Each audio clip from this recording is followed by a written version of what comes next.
अपने स्थान पर खड़े हो जाएंगे।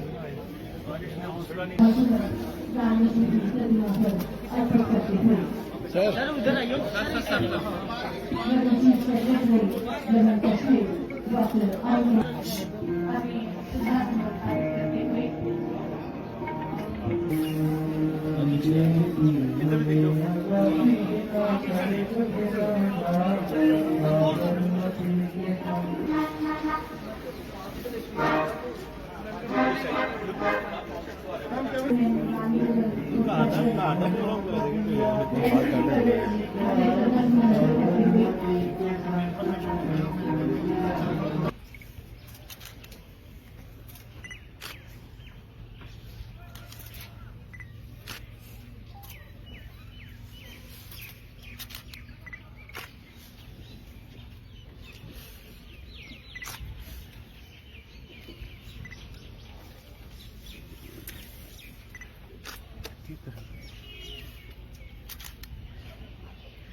सामाजिक संगठनों के प्रतिनिधि, देवियों, सज्जनों तथा मित्रों, सबसे पहले पूज्य बापू की पुण्यतिथि पर मैं उन्हें श्रद्धांजलि अर्पित करता हूं। उनकी पुण्य स्मृति को कोटि कोटि प्रणाम करता हूं। स्वतंत्रता संग्राम में बापू के मार्ग पर चलने वाले सभी महान महिलाओं तथा पुरुषों के त्याग एवं बलिदान को आज शहीद दिवस के अवसर पर मैं सत प्रणाम करता हूं। आयोजन समिति और वर्मा जी के प्रति विशेष रूप से मैं आभारी हूं। लंबे समय से, जैसा अभी उन्होंने बताया कि 1990 से अनवरत ये कार्यक्रम हो रहा है। मुझे लगता है कि बापू का संपूर्ण जीवन केवल भारतीय समाज के लिए नहीं, मुझे लगता है कि पूरी दुनिया के लिए समस्याओं के समाधान का सबसे प्रमुख रास्ता हम मानते हैं। सत्य, अहिंसा, निष्ठान, सेवा, त्याग, प्रेम, सहिष्णुता, ये ऐसे सर्वोत्तम उदाहरण जिनमें हमारी सभी समस्याओं का समाधान है। और इसलिए अक्सर मैं इस बात को दोहराता हूं कि मानवता के स्वर्णिम भविष्य का रास्ता अगर कहीं भी बन सकता है तो बापू के आदर्शों से ही बन सकता है। ये सच है कि 21वीं सदी में सामाजिक समरसता और आर्थिक समृद्धि दोनों बापू के दिखाए मार्ग पर चलकर प्राप्त की जा सकती है। आज मानव समाज जिस प्रकार वैश्विक उथल पुथल से गुजर रहा है, जिस तरह का सामना कर रहा है, आपसी टकराव की चुनौतियां जिस तरह से प्रबल होती जा रही है, इसमें आज आवश्यकता ये प्रबल रूप से महसूस की जा रही है कि वैश्विक समाज के सभी देश एक परिवार की तरह साधनों की पवित्रता के बारे में सोचें। बापू के जीवन, कर्म और सेवा भावना को आधार बनाकर शांति और आपसी सौहार्द को बढ़ावा दें। जिस तरह का अपार जनसमूह बापू के साथ अपना स्थल पर पहुंचा, अद्भुत दृश्य था। ऐसा लोग बताते हैं कि आने के बाद कई लोगों को भ्रांति है, कई लोग कहते हैं जो काम उन्होंने महिला शिक्षा के लिए किया, विश्वविद्यालय गुजरात में स्थापित किया, आज भी वो पूर्णतः विश्वविद्यालय के नाते चल रहा है। और उस समय वर्धा में महिलाओं के लिए पॉलिटेक्निक 1916 में, कल्पना करिए, और देश के प्रख्यात वैज्ञानिक जगदीश चंद्र बोस जैसे लोग उसके प्रबंध तंत्र से जुड़े हुए थे। तो जो सोच थी बापू की, मैं समझता हूं कि आज आवश्यक है, और खासतौर से जम्मू कश्मीर में तो विशेष रूप से आवश्यक है। पिछले वर्ष जब यहां कार्यक्रम हो रहा था तो मैंने कहा था कि सामान्य तौर पर गांधी जयंती का कार्यक्रम यहां रस्मी तौर पर होता था। गत वर्ष हम लोगों ने फैसला किया कि 5 सितंबर शिक्षक दिवस राधाकृष्णन जी के जन्मतिथि के तत्काल पश्चात पूरे महीने भर हम गांधी जयंती का कार्यक्रम करेंगे। मुझे पसंद था तो मैं आप सबसे निवेदन करना चाहता हूं कि इस वर्ष भी गांधी जयंती में हम सब मिलकर के काम करें, एक साथ काम करें। और मुझे लगता है कि तभी जम्मू कश्मीर को प्रगति के रास्ते पर हम आगे ले जा सकेंगे। युवा पीढ़ी को आज भी ये बताया जाता है कि गांधी जिस प्रकार समर्पित थे शांति और वंचित वर्गों के कल्याण के लिए, ये हमारे लक्ष्यों में भी सबसे ऊपर होना चाहिए। विश्व में अनेक ऐसे व्यक्तित्व हैं, सामाजिक परिवर्तन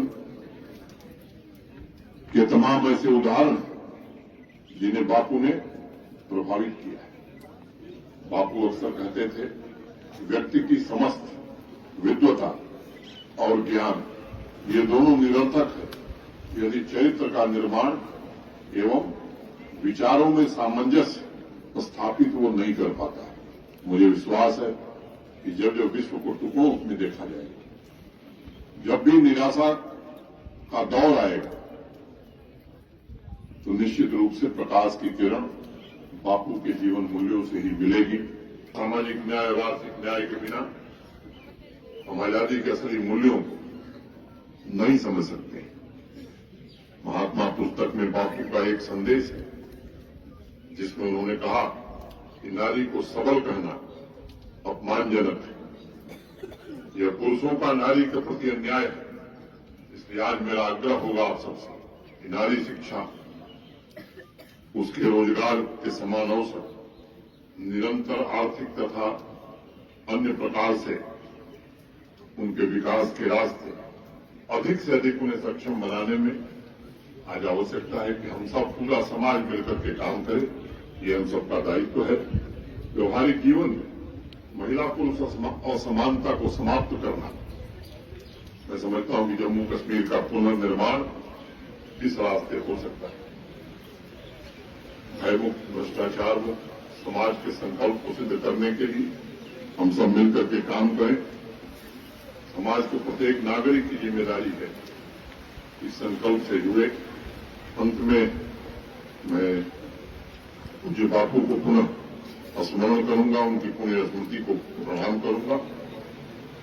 एक बड़ी चुनौती आज ड्रग एडिक्शन की हमारे समाज में आई है। ये बड़ी समस्या बनकर के उभरा है। हम शायद कल्पना नहीं कर पा रहे हैं। ये सोची समझी साजिश के तहत हिंदुस्तान की युवा पीढ़ी को बर्बाद करने का एक षड्यंत्र है। और जम्मू कश्मीर में भी एक बड़ी आबादी इस लत का शिकार हो गई। और केवल ये नशे के आदि नहीं बना, आतंकवाद का एक दूसरा चेहरा भी नार्को टेररिज्म के माध्यम से जम्मू कश्मीर देख रहा है। प्रशासन, पुलिस, चुने हुए प्रतिनिधि योजना बना रहे, कार्य कर रहे हैं। मुझे लगता है कि ये जन आंदोलन अगर बनेगा तभी जम्मू कश्मीर से इस समस्या को हम दूर कर सकेंगे, जम्मू कश्मीर को निजात दिला सकेंगे। और इसलिए आज मुझे लगता है कि हम सब बापू को साक्षी मानकर ये भी संकल्प लें कि जम्मू कश्मीर को इस दलदल से निकालने में हम सब अपना अपना योगदान करेंगे। मुझे लगता है कि आज ये सबसे बड़ी श्रद्धांजलि होगी अगर जम्मू कश्मीर को नशे से मुक्त करा करके एक अच्छा जम्मू कश्मीर हम बना सकें। इतनी बात कहता हुआ मैं आयोजकों को फिर से एक बार हृदय से धन्यवाद देता हूं। जम्मू कश्मीर में हम सब भी प्रयास कर रहे हैं। मैं नहीं जानता, लेकिन मैं जिस भी विश्वविद्यालय के दीक्षांत समारोह में कन्वोकेशन में गया, ये बताते हुए मुझे प्रसन्नता है कि लगभग 75% गोल्ड मेडल आज हमारी बच्चियां ले रही।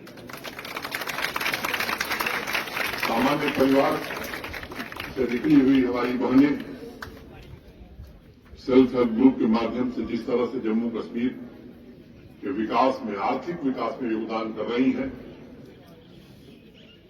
मैं पूरी तरह से आश्वस्त हूं कि आने वाले दिनों में और बेहतर जम्मू कश्मीर बनाने में हमारी बहनों का योगदान भी श्रेष्ठ होगा। अपनी पीढ़ियों के भविष्य का निर्माण कर सकते हैं, विश्व में सौहार्द स्थापित कर सकते हैं और पूरी मानवता का कल्याण भी कर सकते हैं। मेरा दूसरा आग्रह होगा कि बापू ने जिस प्रकार से नारी शक्ति को सामाजिक विकास और सामाजिक सुधार का आधार बनाया था, उसी तरह आज समाज के सभी वर्ग एवं सभी क्षेत्रों को मिलकर के, खासतौर से हमारी बहनों, माताओं के समृद्धि, उनके सशक्तिकरण, उनके विकास के लिए मिलकर के हमें प्रयास करना होगा। मुझे स्मरण है यंग इंडिया के 17 अगस्त 1920 के अंक में बापू ने एक लेख लिखा।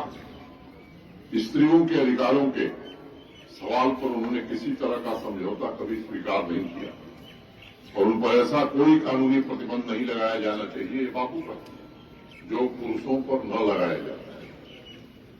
अगर हम बापू के संदेशों को गहराई से देखें, समझें, तो समाज का आह्वान बापू कर रहे हैं। विशाल हृदय और उदार चित्त द्वारा अपने लक्ष्यों को प्राप्त करना है तो बापू के रास्ते पर चलना होगा।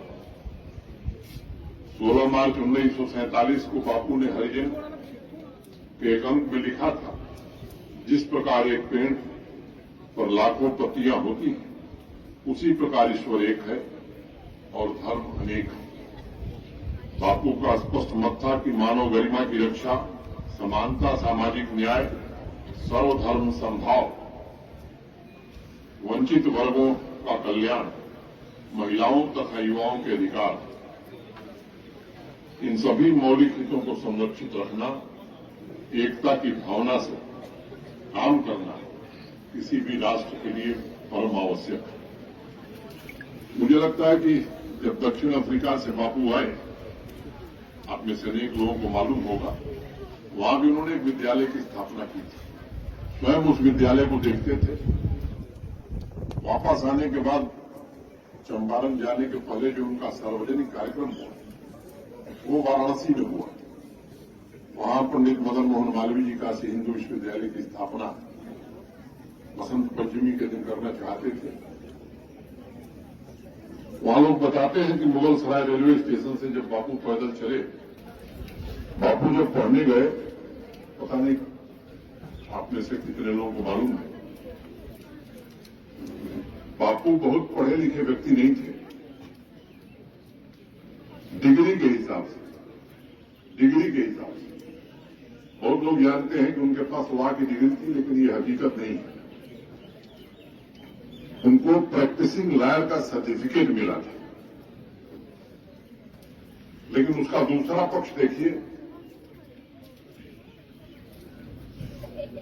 कि जिस तरह से उन्होंने जीवन भर अपने आचरण से देश और दुनिया को प्रभावित किया। मैं आज बात आपको कहना चाहता हूं कि आज दुनिया में हर वर्ष जितनी पुस्तकें बापू पर लिखी जाती हैं, किसी दूसरे व्यक्ति पर नहीं लिखी जाती हैं। ये हम सबके लिए गौरव का विषय है। आज पुनः बापू को श्रद्धांजलि देते हुए और आप सबसे निवेदन करते हुए कि आइए मिलकर के बापू के सपनों का भारत कैसे बने, हमारा इसमें क्या योगदान हो सकता है, हम सब भी अपनी भूमिका तय करें और जम्मू कश्मीर को आगे बढ़ाने में जो भी हम योगदान दे सकते हैं वो निश्चित रूप से दें। बहुत बहुत धन्यवाद। जय हिंद, जय बापू।